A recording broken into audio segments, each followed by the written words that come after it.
Good morning प्यारे विद्यार्थियों, my study गुरु में आप सबका स्वागत है। हम पढ़ेंगे आज प्रश्नमाला 18.1 का पाँच पर आधारित क्वेश्चन।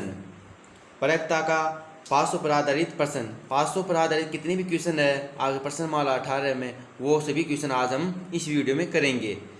अब देखना 500 पर एक पासे को फेंकने पर या उछालने पर कुल परिणाम कितने होते हैं? 6। जब एक पासे पर 1 से लेकर 6 तक अक्षर लिखे हुए हैं, एक पासे पर 1 से लेकर 6 तक संख्या लिखी होती है। 6 फलक होते हैं पासे के, 6 फलकों पर 1 से लेकर 6 तक अलग अलग संख्याएं लिखी हुई होती है। तो एक पासे को एक बार फेंकेंगे, जब 1 भी आ सकता है, 2 भी आ जाए, 3 भी आ जाए, 4 भी, 5 भी, 6 भी, कुछ भी आ सकता है। तो माना इन 6 संख्या में कुछ भी आ सकता है, तो कुल परिणाम 6 हो गए। यानी एक पासे को एक बार फेंकने पर या उछालने पर कुल परिणाम कितने होंगे? 1 से 6 तक, यानी 6। यह हो गया एक पासे को एक बार फेंकने पर कुल। इससे रिलेटेड एक क्वेश्चन करते हैं 18.1 का क्वेश्चन नंबर 1। क्वेश्चन 1 है कि एक पासे को फेंकने पर, क्या एक पासे को एक बार फेंकने पर 4 से बड़ा अंक आने की प्रायिकता ज्ञात कीजिए। अब देखना, तो इसके लिए पहले क्या लिखेंगे? कुल परिणाम। एक पासे को फेंकने पर कुल परिणाम, ये मैंने लिखाई दिया। कुल परिणाम कितने आएंगे? 6। 1 से लेकर 6 तक कुछ भी आ सकता है, तो कुल परिणाम कितने होंगे? 6। अब क्या ज्ञात करना है इसके अंदर? 4 से बड़ा अंक आने की प्रायिकता। तो प्रायिकता ज्ञात करने से पहले हम क्या करते हैं? उसकी अनुकूल संख्या। तो 4 से बड़ा अंक आने की अनुकूल संख्या। 4 से बड़ा अंक आने की अनुकूल संख्या कितनी हो जाएगी? अनुकूल संख्या 4 से बड़ा अंक आने की। तो देखो 4 से बड़ा अंक, 4 से बड़ा बराबर नहीं, 4 से बड़ा। तो 4 से बड़े कितने? 5 और 6। 5 और 6 यानी कितनी होगी? 1 और 2। ये हो गया अनुकूल संख्या। अब प्रायिकता क्या हो जाएगी? 4 से बड़ा अंक आने की प्रायिकता,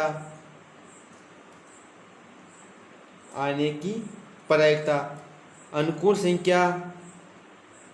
4 से बड़ा अंक आने की अनुकूल संख्या अपॉन कुल परिणाम। तो आपको पता है अनुकूल संख्या कितनी है? 2। तो 2 अपॉन कुल परिणाम कितने? 6, यानी कि 1/3। और ये आपका आंसर हो जाएगा। बिल्कुल इजी क्वेश्चन है। आपको ये ध्यान रखना होगा कि एक पासे को एक बार फेंकने पर या उछालने पर कुल परिणाम होते हैं 6। अब इसमें पूछ रखा है कि 4 से बड़ा अंक आने की प्रायिकता। तो 4 से बड़े कितने हैं? 5 और 6, 2 है। तो ये हो गई 4 से बड़ा अंक आने की अनुकूल संख्या। हम जानते हैं प्रायिकता का सूत्र होता है अनुकूल संख्या अपॉन कुल संख्या, यानी कुल परिणाम। तो अनुकूल संख्या कितनी है? 2। और कुल परिणाम कितने हैं? 6। तो 2/6 यानी 1/3। ये आपका आंसर हो जाएगा। अब करते हैं हम प्रश्नमाला 18.1 का उदाहरण नंबर 1। वो भी है एक पासे वाला, कि एक पासे को फेंकने पर सम संख्या आने की प्रायिकता में ज्ञात करनी है। तो वही सबसे पहले लिखेंगे, एक पासे को फेंकने पर कुल परिणाम। ये तो सबको हमको लिखना है। एक पासे को फेंकने पर कुल परिणाम कितने हो जाएंगे? वही 1, 2, 3, 4, 5 और 6, यानी कुल परिणाम 6। अब क्वेश्चन के अंदर क्या पूछ रहा है? सम संख्या आने की प्रायिकता। सम संख्या आने की प्रायिकता। तो पहले हम ज्ञात करेंगे सम संख्या आने की अनुकूल संख्या। तो सम संख्या आने की अनुकूल संख्या। सम संख्या आने की अनुकूल संख्या कितनी हो जाएगी? अब देखो इनमें से सम संख्या कौन सी है? 2 है एक, तो एक 4 है और एक 6, यानी सम संख्या कितनी है? 2, 4, 6। कुल मिलाकर कितनी होगी? 1, 2, 3। तो सम संख्या आने की अनुकूल संख्या कितनी आ गई? 3। तो अब ज्ञात कर लेंगे हम सम संख्या आने की प्रायिकता। बिल्कुल इजी क्वेश्चन है, 1 नंबर में ऐसा क्वेश्चन आता है प्रायिकता से। सम संख्या आने की प्रायिकता, सम संख्या आने की प्रायिकता। तो क्या हो जाएगी सम संख्या आने की प्रायिकता? अनुकूल संख्या अपॉन कुल परिणाम, अनुकूल संख्या अपॉन कुल परिणाम। तो अनुकूल संख्या कितनी है? 3/6, तो बराबर 1/2। ये आपका आंसर हो जाएगा। इसके अंदर सम संख्या आने की प्रायिकता पूछ रखी थी, तो सबसे पहले हमने सम संख्या आने की अनुकूल संख्या निकाली। तो सम संख्या कितनी है? 2, 4, 6 यानी 3। तो प्रायिकता का सूत्र होता है अनुकूल संख्या अपॉन कुल परिणाम। तो अनुकूल संख्या आगे 3, कुल परिणाम 6, 1/2 आंसर हो गया। यदि ऐसा आ जाए इसके अंदर विषम संख्या आने की प्रायिकता, तो विषम कितनी है? 1, 3, 5, वही 3/6 यानी 1/2 आंसर आ जाएगा। क्वेश्चन किस प्रकार से भी आ सकता है। यदि इसके अंदर क्वेश्चन आ जाए कि 4 से छोटा अंक आने की प्रायिकता, तो 4 से छोटा कितने? 1, 2, 3, वही 3/6 आ जाएगा। और क्वेश्चन और भी चेंज कर दे कि 6 से छोटी संख्या आने की प्रायिकता, तो 6 से छोटी कितनी है? 1, 2, 3, 4, 5, तो आपके आंसर हो जाएंगे 5/6। तो इस प्रकार कैसा भी क्वेश्चन आ जाए आप कर सकते हो, यदि आपको ये एक लाइन याद हो तो, कि एक पासे को एक बार उछालने पर कुल परिणाम आएंगे 6, और ये प्रायिकता का सूत्र। अब करेंगे हम एक पासे को यदि 2 बार उछाला जाता है तो कुल परिणाम कितने आएंगे, और उनसे आधारित क्वेश्चन कैसे सॉल्व होंगे। तो 2 पासों पर आधारित आपके क्वेश्चन है प्रश्नमाला 18.1 का क्वेश्चन नंबर 8।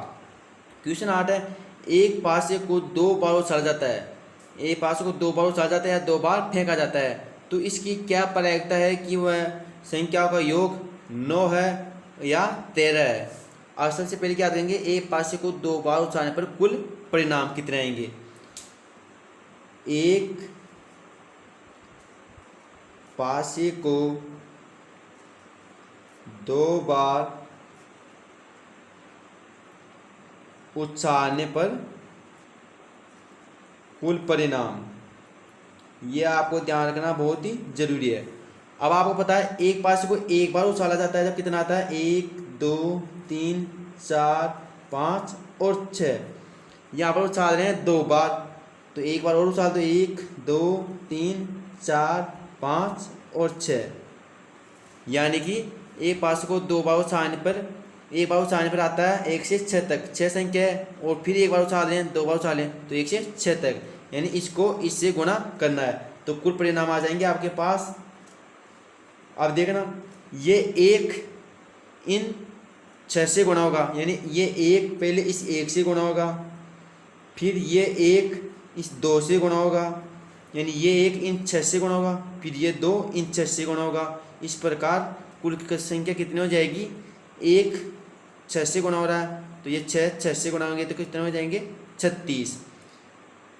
अब ये 1 3 से गुणा होगा, और ये 1 4 से गुणा होगा, इस प्रकार 5 से गुणा होगा, और ये 1 6 से गुणा होगा। ये तो हो गया 1। अब 2 इस 1 से गुणा होगा, फिर ये 2 इस 2 से गुणा होगा, इस प्रकार 6 तक गुणा करेंगे। तो 2 का गुणा 1 से, फिर 2 होगा 2 से, फिर 2 होगा 3 से, और 2 होगा फिर 4 से, और फिर 2 होगा गुणा 5 से और 6 से। इस प्रकार 3 होगा, ये 3 गुणा होगा इस 1 से, फिर 3 गुणा होगा इस 2 से, तो 3 1 और 3 2, 3 3, 3 4, 3 5 और 3 6। इस प्रकार 4 गुणा होगा 1 2 3 4 और 4 5 और 4 और 6। इसी प्रकार 5 के लिए 5 1 5 2 5 3 5 4 5 5 और 5 6, और लास्ट में आ जाएगा 6 गुणा होगा 1 से, 6 2 6 3 6 4 और 6 5 और लास्ट आ जाएगा 6 और 6, यानी कुल संख्या कितनी हो गई? देखो 1 2 3 4 5 6, एक लाइन में कितनी है? 6। तो कितनी लाइन है? 1 2 3 4 5 6, यानी 6 गुणा 6, यानी कुल परिणाम हो गए 36। ये आपको ध्यान रखना है कि एक पासे को 2 बार उछालने पर कुल परिणाम आएंगे 36, यानी ये परिणाम भी लिखना है और कुल संख्या भी लिखनी है। ये परिणाम आपको याद नहीं हो तो ये से लिख लेना 2, एक पास को 2 बार उछालने पर, फिर इस 1 को इन 6 के साथ लिखना है, फिर इस 2 को इन 6 के साथ लिखना है, फिर 3 को लिखना है सबके साथ, इसी प्रकार 6 तक सबको लिखना है। तो इस प्रकार कुल परिणाम हो जाएंगे 36। ये तो हो गए कुल परिणाम। अब क्वेश्चन के अंदर देखो क्या ज्ञात करना है। क्वेश्चन के अंदर इसकी प्रायता ज्ञात कीजिए कि संख्याओं का योग 9 हो। तो इसके लिए पहले क्या करेंगे हम? संख्याओं का योग 9 होने की अनुकूल संख्या। कुल परिणाम तो हमने ज्ञात कर लिए। क्वेश्चन नंबर 1, संख्याओं का योग 9 होने की अनुकूल संख्या। संख्याओं का योग 9 होने की अनुकूल संख्या तो कितनी आ जाएगी? सारणी को देख के बताओ। इसके अंदर हमें संख्याओं का योग 9 होने की प्रायिकता ज्ञात करनी है और एक 13 होने की प्रायिकता ज्ञात करनी है। तो पहले क्या करेंगे हम? संख्या का योग 9 होने की अनुकूल संख्या। तो यह है एक पासे को 2 बार आने पर कुल परिणाम। तो इनमें देखो कौन से युग्म के अंदर संख्या का योग 9 हो रहा है। तो इस पहले वाले में देखो 1 और 5 6 हो रहा है, ये भी नहीं आएगा। 1 और 6 7 हो रहा है, तो इस लाइन में तो आएगा ही नहीं। इसमें देखो 2 और 5 7 है और 2 और 6 ये 8 ही हो रहे हैं। इसमें देखो 3 और 5 8 और 3 और 6 9, यानी एक तो ये आ जाएगा युग्म कितना? 3 और 6। इसका योग कितना हो रहा है? 3 और 6 9। ये तो याद होगा। अब इस लाइन में देखो 4 1 कभी नहीं, 4 4 8 4 और 5 9, क्योंकि हमें संख्या का योग 9 उनकी अनुकूल संख्या लिखनी है। तो 4 और 5 9, दूसरी संख्या आ गई 4 और 5। इसी प्रकार 4 से 10 होते हैं। अगली लाइन में देखो 5 से 3 8 होते हैं, तो 5 से 4 9, तो ये आ जाएगा 5 और 4।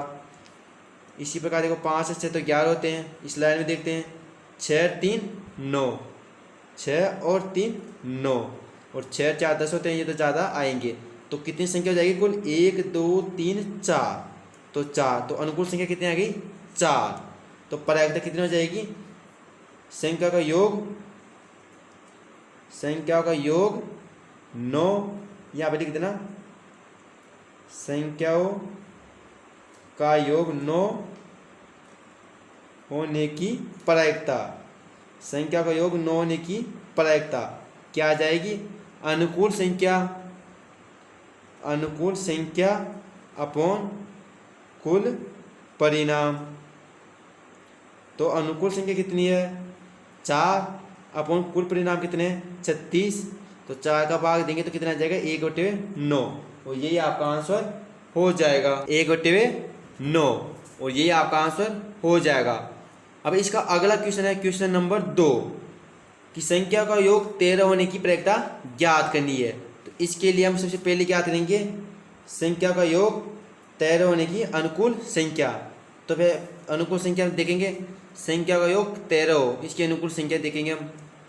तो देखो 5 और 6 11 हो रहे हैं। इससे ऊपर वाले का योग से बिगड़ेगा, 11 से कम होगा। इसमें देखो 6 और 4 10, 6 और 5 11, और लास्ट वाली संख्या 6 और 6 12, यानी अधिकतम योग कितना हो रहा है? 12, यानी 6 और 6 से बाकी संख्या कमी आएगी, यानी अधिकतम योग हो रहा है 12। और क्वेश्चन के अंदर है कि संख्या का योग 13 हो। तो ऐसी एक भी संख्या नहीं है इस युग्म के अंदर जिनका योग 13 हो। तो अनुकूल संख्या कितनी आ जाएगी? 0। तो प्रायिकता कितनी हो जाएगी? संख्याओं का योग 13 होने की अनुकूल संख्या। तो अनुकूल संख्या एक भी ऐसी संख्या नहीं है जिनका योग 13 हो इसमें। तो संख्या का योग 13 होने की अनुकूल संख्या, तो इसमें एक ऐसी भी संख्या नहीं है जिनका योग 13 हो। सबसे बड़ी संख्या 6 और 6, इसका योग भी 12 है, यानी अनुकूल संख्या कितनी आ जाएगी 0। तो इसकी प्रायिकता कितनी हो जाएगी, संख्याओं का योग 13 होने की प्रायिकता बराबर अनुकूल संख्या अपॉन कुल संख्या, यानी कि 0। यही आपका आंसर हो जाएगा, क्योंकि अनुकूल संख्या 0 है तो प्रायिकता क्या हो जाएगी अनुकूल संख्या अपॉन कुल संख्या यानी 0। और संख्या का योग 9 होने की अनुकूल संख्या थी 4, तो इसकी प्रायिकता हो गई 1/9। इस प्रकार किसी भी टाइप का क्वेश्चन आ जाए, कैसा भी क्वेश्चन आ जाए, आपको इस पे आधारित आप इस युग्म से और एक पासों को 2 पासों से पर कुल परिणाम कितने आएंगे 36, और ये 36 परिणाम आपको याद हो तो आप किसी भी प्रकार के क्वेश्चन को सोल्व कर सकते हो। यदि इसमें दे रखा है संख्या का योग 9, इसकी जगह आ जाए कि संख्या का योग 11 हो, तो क्या हो जाएगा, देखो संख्या ढूंढो 5 और 6, इसका एक तो योग 11 है, एक है 6 और 5 का, यानी 2 ही अनुकूल संख्या हो जाएगी। तो अनुकूल संख्या अपॉन कुल संख्या, तो 2/36। इस प्रकार आपके हर क्वेश्चन के आंसर हो जाएंगे केवल ये याद रखने से। तो उम्मीद है बच्चों वीडियो आपको जरूर पसंद आया होगा। यदि वीडियो पसंद आए तो हमारे चैनल को ज़्यादा से ज़्यादा लाइक शेयर एंड सब्सक्राइब करें। अब हम पढ़ेंगे अगले वीडियो में ताशों पर आधारित क्वेश्चन।